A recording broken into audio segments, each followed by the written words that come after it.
Okay, guys, so everybody knows adding a little bit of animation to a page really can make the thing pop and come alive, and a lot of you don't know that Bricks has some animations built in.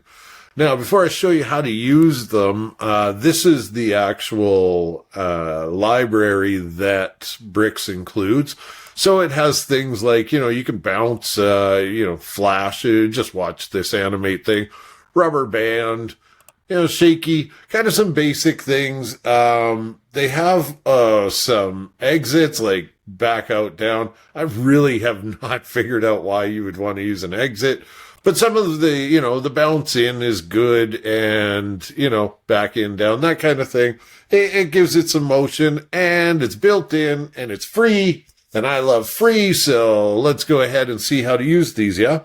So I'm going to use Bricks Boost and just get something on the page here. We'll just stick in a header.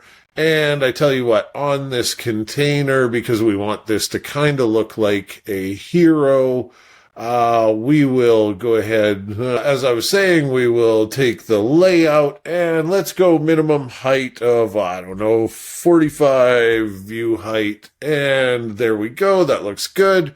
And I tell you what else we'll do. Let's go ahead and center this.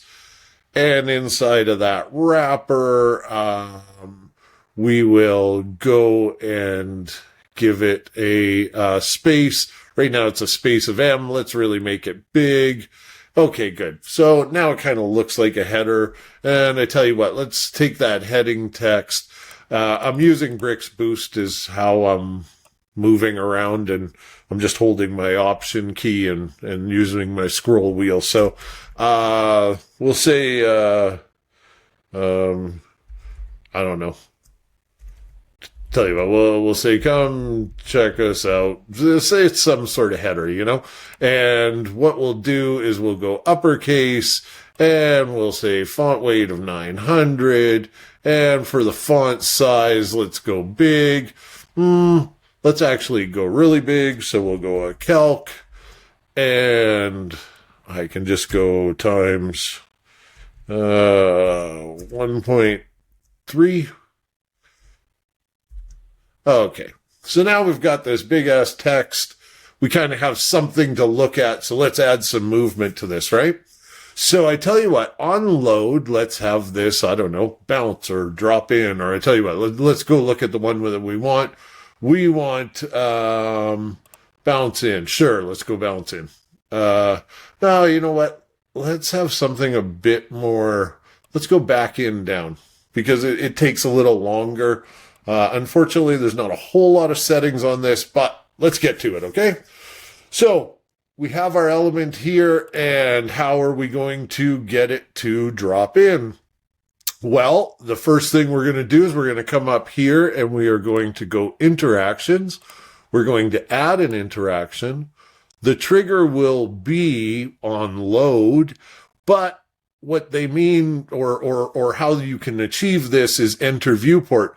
And the cool thing is if this was further down the page, as you scrolled down to it, when this entered the viewport, it would trigger off. Okay. And once it enters viewport, you can, kind of say where you want the trigger to go off with this root margin. We're just going to leave it default 50%, especially as in the hero, it's just going to load, right? So for the action, what you're going to do is you're going to say start animation. And it's like, cool, this is how you do it, right? So you go start animation, and I believe that was called, I thought it was drop in, but, back in down. That's what it is. Okay. So back in down, the animation is going to run for 1 second, or, we could say however long we want it to. And then the target is self because it's this item. So let's go ahead and save that and we will refresh it. And there you go. So you've got some basic kind of thing. Now you may notice, it's literally dropping from the top. You don't have a lot of controls, and they've started kind of giving you some. I understand that more are on the way. They're pretty basic, but it's free. It's there. It's included. One thing that I can tell you, let's look at this here. And if you see the text is coming over the head, if you didn't want that text to come over, what you could do, and this is kind of probably not the best way to do it, but you can do this. You can say overflow and is hidden. And if I hide that overflow, let's go ahead and save that. We'll refresh and you'll see it. You didn't see it come over the head. I'll refresh one more time. It's hiding outside of this section. Now, again, that's not really the best way, but these are included animations and it's better than nothing. And for this button, let's say, we can also do another interaction, but this time let's actually make it a class. Okay. So we are going to say, I don't know, button hover. Okay. And we'll call it button hover. And on that class, we are going to add the interaction so that we can kind of do the same thing. But this time we're going to say on hover, and we're going to say start animation. And which animation do we want? Well, I don't really know. Let's go with pulse. Okay. And we'll save that. And let's go ahead and refresh this. And now when I put my mouse over, you see kind of pulses. Only runs once. That's one other bad thing is you don't really have a way of saying repeat or whatever. There's no real ability to change it much. But the point is, now that we have that pulse, and I tell you what, let me do something different. I tell you, yeah, let's go rubber band because I think we'll be able to see it better. Okay, so now I go here. There you go, rubber band. Okay, cool. And this one doesn't do it, but because we just put that on the hover, our interaction is on that class. Now I can come here and I can go ahead and let me just go in here. Well, I'll tell you what, I'll just say it was something called button. Yeah, there you go, button hover. And now they both will have it just to show you that interaction is bound to the class. So there's one and there's the other. So there you go. That is how you can do free animations. Now, because I got to pay the bills, let me actually show you what my product is, which is BrixFX, which so it has two parts. The first is a BFX Pro toolkit, and this has about 82 different tools that you can use, and I'll show you that in a second. And the other part is the library, and the library has just under 600 kind of pre-built animations, but the difference is and by the way, the animate.css is included. These 30 or so are in there. However, in our implementation, it has settings so that you can make it, do what you want. So, okay, so let me show you how it works. I've already installed it. It only takes a couple of seconds to install. And what I could do is I can grab my heading here. And just like the class we built earlier, the actual animation is on a class. So all I have to do is come in here and I could say, well, okay, let's fade down by the letter and we'll come here and we'll refresh this. And now we see we have, some different thing. That's taking a long time to happen. So what we'll do is we'll come in here. All of our settings are really easy to access. So we're just going to speed this up by saying, 0.7 seconds.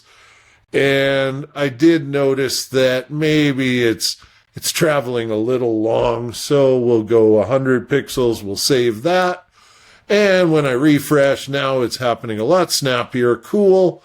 And just to show you that it's got some really cool effects, we can go and put our background, for instance. So we'll set a background image like this, and we'll make sure that stays full because we're going to want it full. So I'm finding the background's probably a little too bright. So let's go ahead and we'll just do a quick overlay, and that'll dim it down. That'll look nice. I tell you what, let's make this font here. We're going to want to do it on the ID level though. And let's set the color to something bright so that we can see it. Okay, so it's looking good. Let's go ahead and save this, and we'll just give this a quick refresh. Okay, looking a little better, not great. But we can, here for our section, let's go ahead and go to our background. And I tell you what, let's put the thing, instead of the top left, which looks a little weird, we're going to want to go bottom center.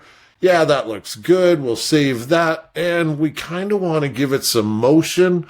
So let's go in and we will give it a pro effect, which we'll just give it the cinematic effect.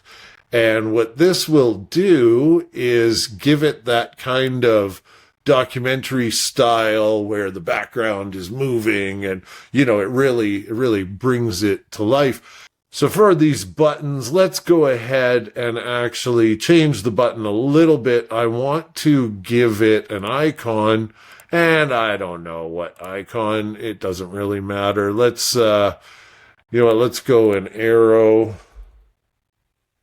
There we go. We'll give it this arrow here, just so you kind of see what's going on. And now on this one, let's go ahead and give it one of the library buttons. And I don't know, I really like the spin one. I just think it's fun. So, or you know what, let's do the pulse because we did the pulse in the other library. We'll save that, we'll refresh. And here you go, you have your icon and it's pulsing. And the one thing that I did forget to do is to set my wrapper z-index head and refresh the page. And you can see that the icon pulses on hover. So that's how that all kind of works. Oh, also, let's say if you wanted not just for this to hover, but let's say you wanted something to happen on load, we could have it, oh, I don't know, let's have it slide in here. We'll say slide in left, we'll save that, and now on refresh, the item slides in, and again, with that slide in left, you would have you have all your settings here of how long you want it to take, how far you want it to travel, and all that. So there you go. There's two different ways for you to add animation to your site. Simple and easy. You know, if you wanted to, you can build out your own or just get a whole library. So hopefully this helps. Have a great day.